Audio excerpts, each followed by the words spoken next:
And we have another edition of OB-GYN Chats. It's the last episode for the year. It's been 12 conversations from the beginning of this year, and always joined by the experts. That's Dr. David Mbula. 12 episodes. Yes, unbelievable. The year has just passed by so fast. It has. I can't believe that the year is already over. Already December, Yes, planning on yes. Christmas maybe. Let's just tell the viewers. Yes. OB-GYN, what does the schedule look like? Just for information. Yeah, we will be closing and we'll be putting up the closure date on our website and also on our social media platforms. Yes. And I think we just ask our clients and patients to look out for that.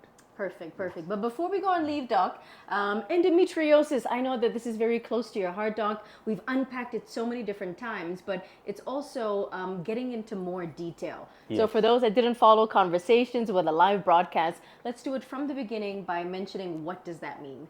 Yes, endometriosis is it's a chronic inflammation disease, and when you say it's chronic, it means that it's a condition that is for a long time, lifetime. We have no cure to it, and this inflammation, it just means that the body is like someone who it's chronically heating up and inflamed, and mainly characterized by having what we call part of the inside of the womb or the endometrial lining present elsewhere outside of the womb. Typically, it is in the abdomen, around the ovary, or it can be around the rectum or the intestine, and also any other place within the abdominal cavity.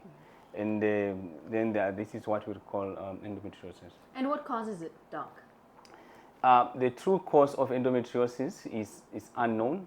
However, we have certain hypotheses that we believe that, what we believe that it is the underlying cause. But what happens, to put it in simple terms, is that we know that if you go and look up at the anatomy of the uterus, you have the opening, which we know that is a cervix where the women menstruate through the vagina monthly. But we also know that the uterus also have what we call the fallopian tubes. And these tubes open into the abdomen, and the role of the tubes is to pick up the eggs during the ovulation to enable reproduction. So what we know for sure is that during the menstruation period of any woman, there's definitely blood that goes through these tubes, the same way the blood comes out through the vagina. That goes into the abdomen of the woman. What we do not understand is that the question is that why do certain women develop the disease and some do not? And there has been now more studies and literature that is suggestive that it has to do with some form of an epigenetic, meaning that the genes or the genetic makeup of these certain individuals then is what predisposes them to develop the disease.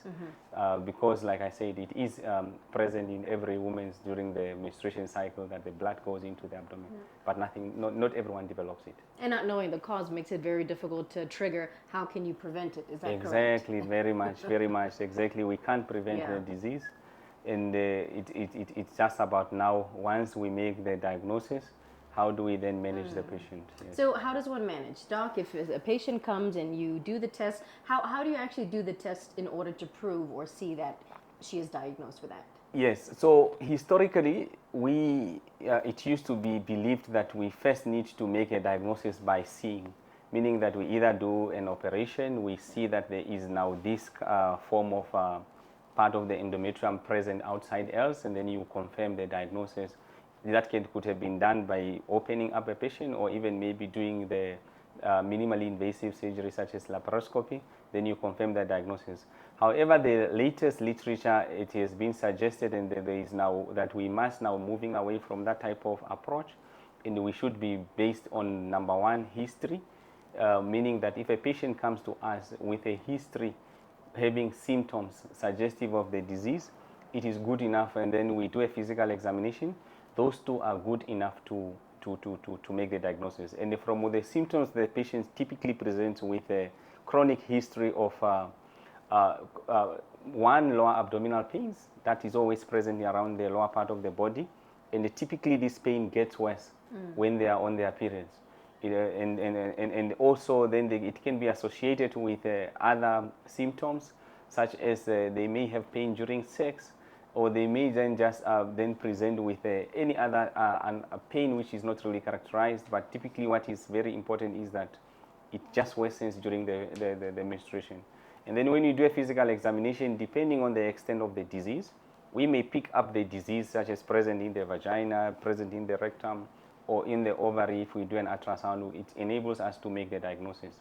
And the aim is that historically what we see is that these patients typically get surgery after the other because they come to, they see a gynae, they operated, they come back, they are operated because the issue here is a pain problem. Yeah. And sometimes the pain can be what we call acute pain, and sometimes acute pain can make us do what we call explorative procedures, which means that we need to explore inside so that we see what is really happening, because whatever modes of other investigations outside, such as a sonar, CT scan, may not give us the answer. So, and we are trying to move away from those type of approach. Yeah. So it's mainly history and examination. Okay.